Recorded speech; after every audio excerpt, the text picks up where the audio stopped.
Yes, actually I did my student teaching here in the spring of 1972. I graduated from college, went to my hometown, and then got hired back at Taft in 1973, and I worked here 35 years. I taught first grade for my first 13 years, and then 2 months before school started, 1 year, there was an opening in the 5th grade, and I had decided I wanted to change grade levels, so in 2 weeks I went from being a first grade teacher to a 5th grade teacher. And what subjects did you teach? In first grade, we did reading, writing, and math, and did some science experiments, and of course we had gym, music, and art, but we only got graded in reading, writing, and math.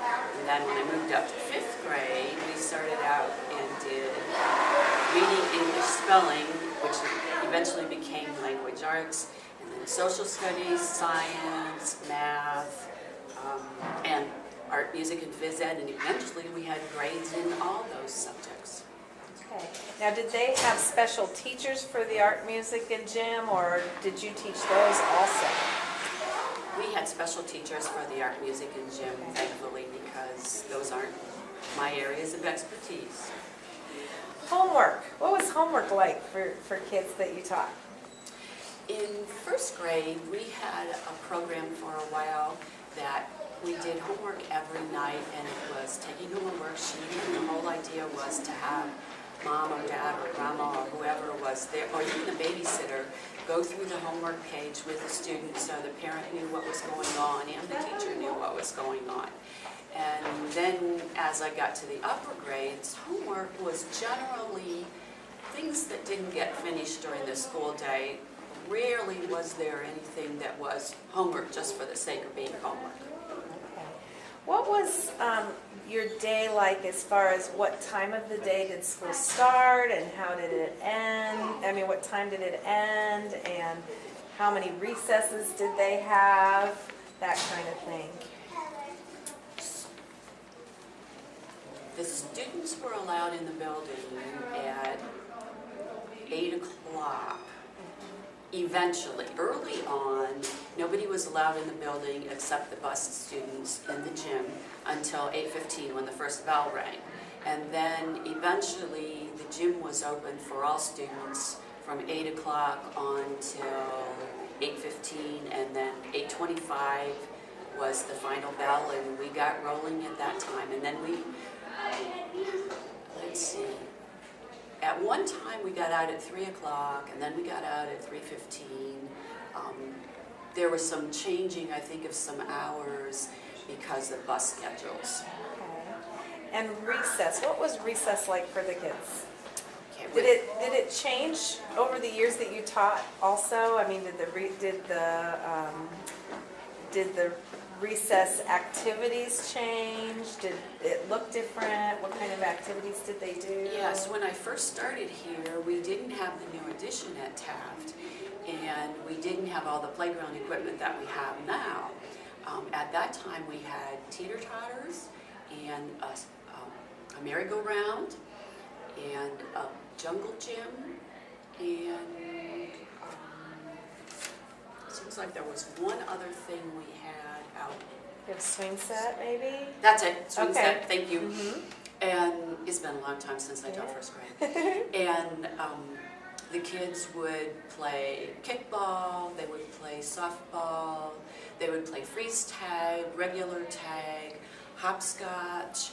And then when I got with the older kids, they still used that equipment, and then they also played football, foursquare, eventually got to soccer, but it was a while before soccer became a popular recess thing. And then, of course, the older kids didn't play much hopscotch, but they did like the teeter-totters and all the equipment. And then once we got the addition and we had more boys and girls at Taft, then the PTO renovated the playground, and some of the things were taken off the blacktop and put on mulch so that it was safer. Now, you talked about the addition. What can you tell us about that addition and why they had the addition? Why did they put the addition on? And what was that like when you were teaching to have them building the addition? That kind of stuff. What can you tell us about that? I think they decided to do the addition for a couple reasons. First of all, there were two older buildings in the system, Grant Street and Pleasant Street, that, golly, I'm not sure how old they were, but very old, probably close to 100 years old.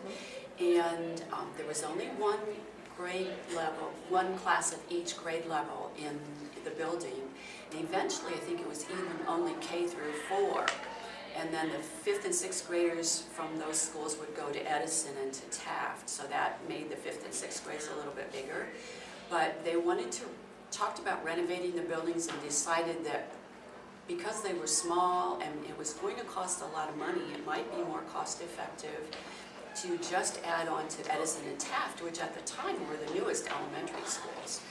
So that was decided, and things really changed around here. We used to have a semicircular driveway off of Smith Road that went to Bud Avenue, and that's no longer there. We have all green space out front now, and we added the big addition on, and it was fun to be able to walk by what was our front door that no longer was the front door over by the art room, and see lights hanging down from wires, and sometimes the noise got a little bit loud, but they kept it pretty well insulated, so it wasn't a major distraction.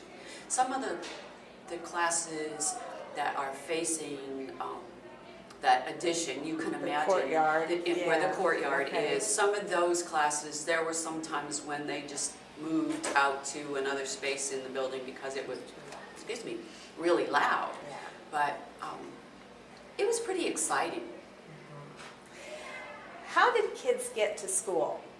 Did the majority of the kids at one time walk to school, or were they driven to school? How did they come to school? And did that change over the years also? I was just wondering. Taft has generally been about half bus people, about half walkers. However, walkers weren't really walkers because lots of parents would bring the children and drop them off and then pick them up in the evening. And so, yes, it was walkers, but not exactly. But an interesting thing, when I first started here, the Columbus Circle area and the area over by Daleroy that's called Countryside across from the golf course were part of Taft District. And so those kids were bused over to Taft. And then along the way, they did some redistricting because Taft started to get full, and I think Edison started to get full. And those two areas went different places. They went up to Montgomery. They were bused to Montgomery for a while. And then when the additions were added, the Columbus Circle people, and by then there was a new addition across 42 on Mifflin Avenue, those kids all came back to Taft. What responsibilities did the kids have? Were there office helpers? Were there student council? What kind of things, other than our normal school day, were there here at Taft? Early on, I think there were library aides and student helpers, and then toward the middle of my time here, by the time I was at 5th grade, there was a student council for a while, and that was either 3 through 6 or 4 through 6. First and second graders and kindergartners didn't participate in student council. And then, something happened with student council, and it just kind of disappeared for a while. So I'm not sure. We had safety patrol, 5th and 6th graders who were deemed by the teachers to be responsible students would help the others cross the streets at the different corners. And the bus drivers sometimes had bus patrols that would help them if there were any problems on the bus and help keep everybody settled down. And if the younger children had problems, the older children that were bus patrol would help.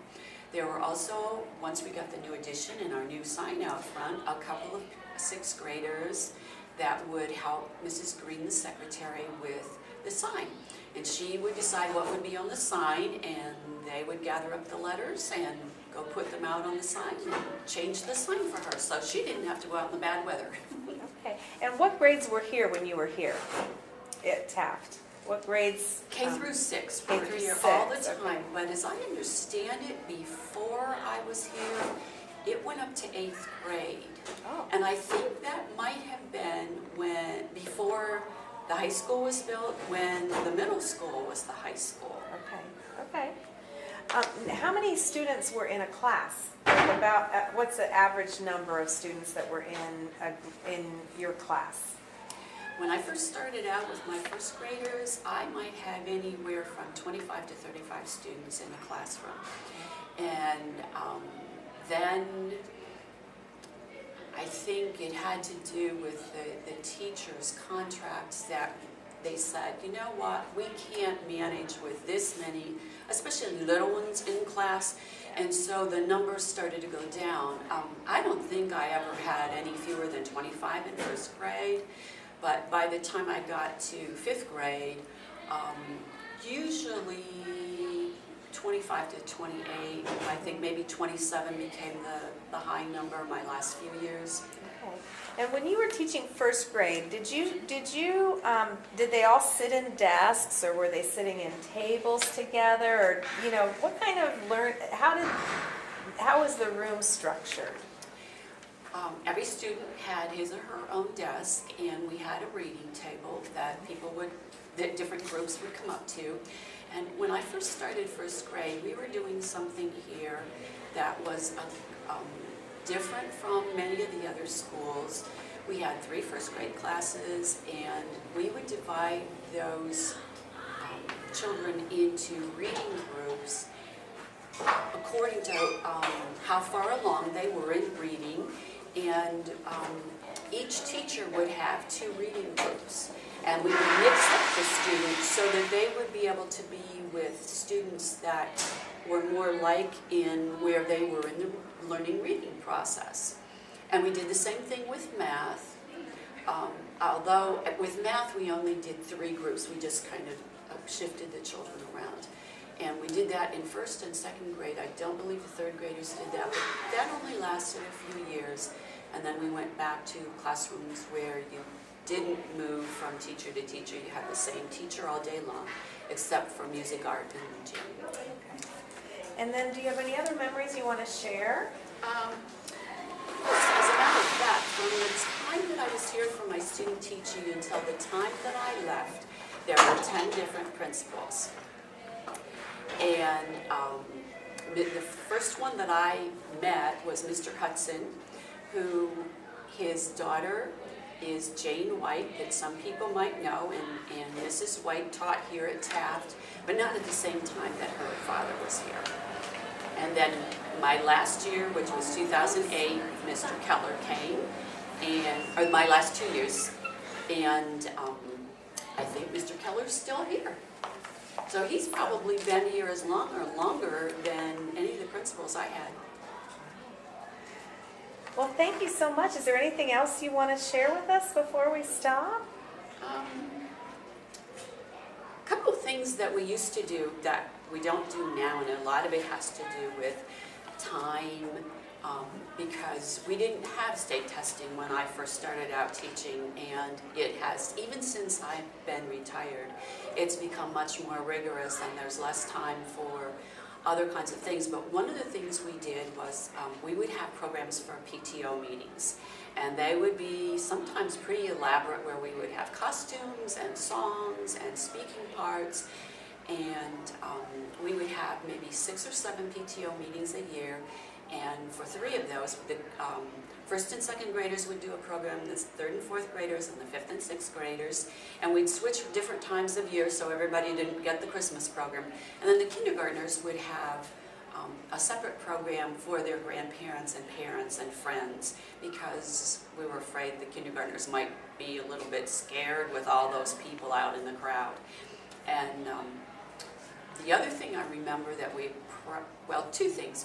We had talent shows, and the teachers would oftentimes get together and do an act in the talent show, and Grandparents' Day. I don't know if we still have Grandparents' Day anymore, but we decided that we would have Grandparents' Day, and you could have your real grandparents, your people you called grandparents, your aunts or uncles, whoever you wanted, but we just called it Grandparents' Day because that was an easy name. And the grandparents would come about an hour before lunch and sit in the classroom, see what was going on in the classroom, and then go to lunch with the students.